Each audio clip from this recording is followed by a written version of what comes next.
வணக்கம். முனைவர் சி. சொர்ணமாலா, உதவி பேராசிரியர், தமிழ் உயராய்வு மையம், பாத்திமா கல்லூரி.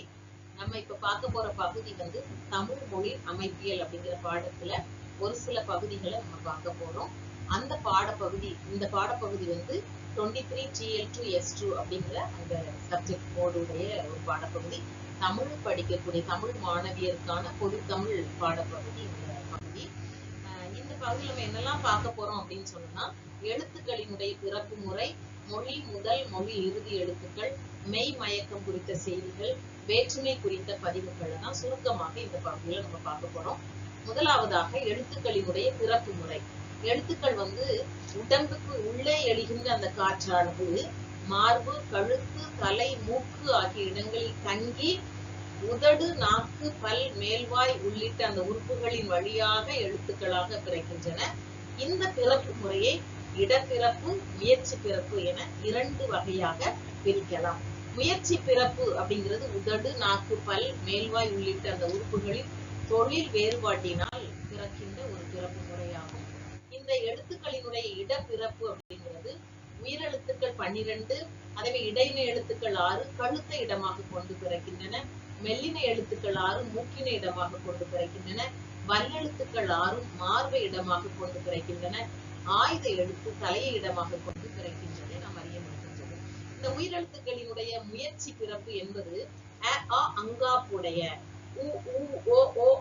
அதெல்லாம் இதழ் குவிந்து இந்த மாதிரியாக பிறக்கின்ற முறையை நம்ம காண முடிகின்றது. உச்சரிப்பு முறை அப்படின்னு சொல்லி பார்த்தோம் அப்படின்னா, இதழ் குவிந்த உயிர்கள், இதழ் குவியா உயிர்கள் அப்படின்னு சொல்லி இரண்டாக பார்க்கலாம். இந்த அப்படின்னு சொல்லக்கூடியதெல்லாம் இதழ் குவிந்து பிறக்கக்கூடிய உயிரெழுத்துக்கள். மற்ற எழுத்துக்கள் இதழ் குவியாமல் பிறக்கக்கூடிய உயிரெழுத்துக்களாக சுட்டப்படுகின்றன. இந்த மெய்யெழுத்துக்களினுடைய பிறப்பு முயற்சி அழகாக பட்டியலிடப்பட்டிருக்குது. இக்கு, இங்கு அப்படிங்கிற மெய்கள் எதனால பிறக்கின்றன, எங்கே பிறக்கின்றன, அது போல இச்சு, இஞ்சு, இட்டு, இன்னு, இத்து, இந்து, இப்பு, இன், இ, இரு, இழு, இல்லு, இழ் அப்படிங்கிற இவ்வு அப்படிங்கிற எழுத்துக்கள் எல்லாம் எவ்வாறு பிறக்கின்றன, எந்த முயற்சியின் அடிப்படையில் பிறக்கின்றன அப்படிங்கிறதையும் பட்டியல் கொடுத்திருக்கிறோம். அதுக்கு அடுத்த பகுதியாக மொழி முதல் எழுத்துக்கள். மொத்தம் 22 எழுத்துக்களை மொழிக்கு முதலில் வரும் எழுத்துக்கள் அப்படின்னு சொல்லி நம்ம பட்டியலிடலாம். உயிர் எழுத்துக்கள் 12, மெய்யெழுத்துக்கள் 10 சொல்லுக்கு முதலில் வரும். இந்த சொல்லுக்கு முதலில் வரும் மெய்யெழுத்துக்கள் ஒரு மெய்யெழுத்துடன் 12 உயிரெழுத்துக்களும் சேர்ந்து உருவாகின்ற ஒரு சூழல் உண்டாகும். அதுக்கு வர்க்க எழுத்துக்கள் என்று கூறுவார்கள்.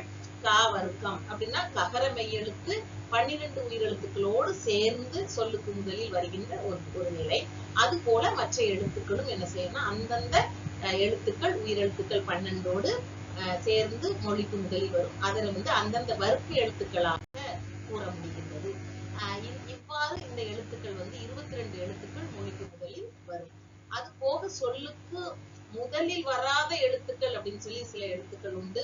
டா, நா, ரா, லா, லா, ழா, ரா, நா. இந்த 8 மெய் எழுத்துக்களும் பெரும்பாலும் மொழிக்கு முதலில் வருவதில்லை. ஒருவேளை வருகின்ற பொழுது சில இடங்களில் அதற்கு ஒரு முன் ஒட்டு எழுத்தாக பயன்படுகின்றது. அதாவது இறப்பர் அப்படின்னா இகரம் சேர்த்து எழுதுகின்ற ஒரு பயன்பாடு இன்றைய சூழலில் உள்ளது.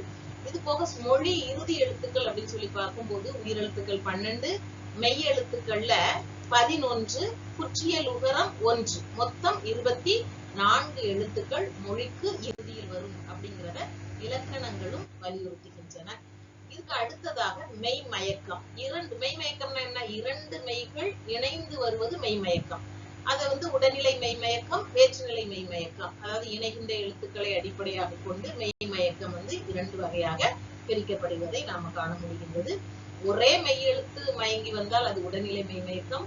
இருவேறு மெய்கள் ஒன்றுடன் ஒன்று மயங்கினால் அது வேற்றுநிலை மெய்மயக்கம் அப்படின்னு சொல்லி அழைக்கப்படுது.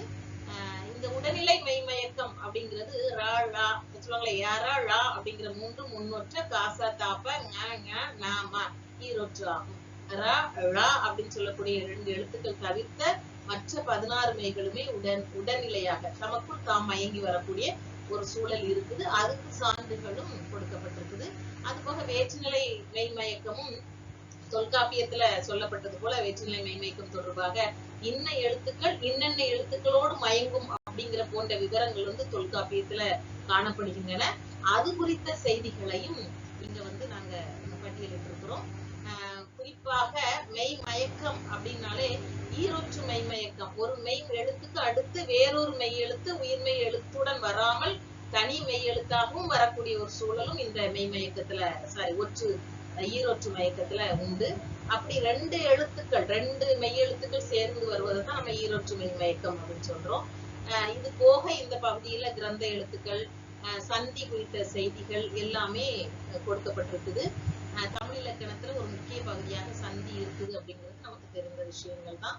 இந்த சந்தி வந்து இரண்டு சொற்கள் சேரும்போது ஏற்படக்கூடிய மாற்றங்கள், அது 4 வகைகள்ல அமையுது. குறிப்பாக ஒன்று இயல்பாக அமையக்கூடிய ஒன்று, இன்னொன்று ஒரு மெய்யெழுத்து நடுவுல தோன்றும், இல்ல அப்படின்னா ஒரு எழுத்து இடையில் அழியும், இல்ல அப்படின்னு சொன்னா ஒரு எழுத்து திரியும், ஒரு எழுத்து இன்னொரு எழுத்தாக திரியும். இந்த மாதிரி வகைகள்ல அடக்கப்படுகின்றது. அடுத்த ஒரு பகுதி வந்து வேற்றுமை, அதாவது வேறுபடுத்துவது வேற்றுமை. தமிழ் இலக்கணத்துல வேற்றுமை என்பது ஒரு பெயர் சொல்லின் பொருளை வேறுபடுத்துகின்ற ஒரு முறைமையை குறிக்கின்றது. வேற்றுமை உருவுகள் பெயர் சொல்லுடன் இணைக்கப்படும் அசைகளை வேற்றுமை உருவு என்று கூறுகின்றார்கள். அதனாலதான் நன்மை சொல்லும்போது ஏற்கும் எவ்வகை பெயர்க்கும் ஈராய் பொருள் வேற்றுமை செய்வன 8 வேற்றுமை என்று கூறுகிறார். பெயர் பொருளை வேற்றுமைப்படுத்தக்கூடிய ஒரு வடிவம், அதற்கு பயன்படக்கூடிய உருவு வேற்றுமை உருவு என்று அழைக்கப்படுகின்றது. இது வந்து அதுக்கு என்ன உருவுகள் அப்படிங்கிறது பெயரை ஐயால் பூ இன்னது கண் விழி என்றாகும் அவற்றின் பெயர் முறை. அப்ப வேற்றுமை வகை எத்தனை? 8 வேற்றுமைகள், முதல் வேற்றுமையிலிருந்து 8ஆம் வேற்றுமை வரைக்கும். அப்ப அந்த முதல் வேற்றுமை என்பது அதற்கு உருவு இல்லை, அது எழுவாயே வேற்றுமை பொருள் வர்றதுனால எழுவாய் வேற்றுமை என்று அழைக்கப்படுகிறது. 2ஆம் வேற்றுமையாக அது செய்யப்படுகிற வேற்றுமை ஐ அப்படிங்கிறது 2ஆம் வேற்றுமை உருவாக சொல்லப்பட்டிருக்குது. 3ஆம் வேற்றுமை ஆள், வேற்றுமை உருவு என்பது ஆள். 4ஆம் வேற்றுமை உருவு பூ, 5ஆம் வேற்றுமை உருவு இன், 6ஆம் வேற்றுமை உருவு அது. கண் என்பது 7ஆம் வேற்றுமை. 8ஆம் வேற்றுமை விழி வேற்றுமை என்று அழைக்கப்படுகிறது. அதற்கு உருவு தனித்த உருவு இல்லை. தலைவா, மன்னா, அம்மா அப்படின்னு சொல்லி அழைக்கக்கூடிய அது எல்லாமே விழி வேற்றுமை 8ஆம் வேற்றுமைக்குள்ள வருது. இந்த வேற்றுமைகளுடைய பயன்கள் அப்படின்னு பார்த்தோம்னா, ஒரு பெயர் சொல்லினுடைய பொருளை வேறுபடுத்துபவை வேற்றுமை. வேற்றுமைகள் வந்து ஒரு சொற்றொடரினுடைய பொருளை புரிந்து கொள்வதற்கு உதவுகின்றன. தமிழ் இலக்கியங்கள்லையும் அதே வேற்றுமைகளை பற்றிய அறிவு, தமிழ் மொழியை சரியாக எழுதவும் இந்த வேற்றுமைகள் வந்து பயன்படுகின்றன. அப்போ பல்வேறு அறிவை இலக்கியங்கள் வழியாக நாம் அறிந்து கொள்வதற்கு, தமிழ் மொழியை சரியாக பயன்படுத்துவதற்கு இந்த வேற்றுமை என்பது மிக்க உறுதுணையாக இருக்கின்றன அப்படிங்கிறத நம்ம அறிய முடிகின்றது. சரி, வேற்றுமை அல்லாத புணர்ச்சி அப்படின்னு சொல்லி பார்க்கும்போது அல்வழி புணர்ச்சியை நம்ம சொல்லலாம். 14 வகைப்படும் வினைத்தொகை, பண்புத்தொகை, ஓமைத்தொகை, உண்மைத்தொகை, அன்மொழித்தொகை, எழுவாய் தொடர், விழித்தொடர், பெயரெச்சம், வினையச்சம், தெருநிலை வினைமுற்று, குறிப்பு வினைமுற்று, இடைச்சொல், உரிச்சொல், அடுக்கு தொடர், இப்படி நம்ம அடுக்கிக்கிட்டே போகலாம். 14 வகைகள். கொல்யானை அப்படிங்கிறது 3 காலம் மறைஞ்சிருக்கக்கூடிய ஒரு சான்றாக இருக்குது, அது வினைத்தொகை. அப்படி பண்பு தொகைக்கு செந்தமிழ், ஓமை தொகைக்கு தாமரை முகம், உண்மை தொகைக்கு ராப்பகல், அன்மொழி தொகைக்கு பொற்றொடி வந்தால், எழுவாய் தொடர் ஆசிரியர் எழுவாய் வந்தார், விழித்தொடர் நண்பா வா அழைத்தல், பெயரச்ச தொடர் வந்த மனிதர், வினையச்ச தொடர் வந்து சேர்ந்தார், தெருநிலை வினைமுற்று உறவினர் வந்தனர், குறிப்பு வினைமுற்று நண்பர் நல்லவர், இடைச்சொல் மற்றொன்று, உரிச்சொல் சால மாநகர் அப்படின்னா சால சிறந்தது, அடுக்கு தொடர் உண்மை, பாம்பு பாம்பு, இந்த மாதிரி பலவற்றை இதற்கு பட்டியலிடலாம். குறிப்பாக தமிழ் மொழி அமைப்பியல் அப்படிங்கிறது நம்முடைய தமிழ் இலக்கணத்தை முறைப்படி தெரிவிக்கின்ற ஒரு பகுதியாக இருக்கின்றது. நன்றி, வணக்கம்.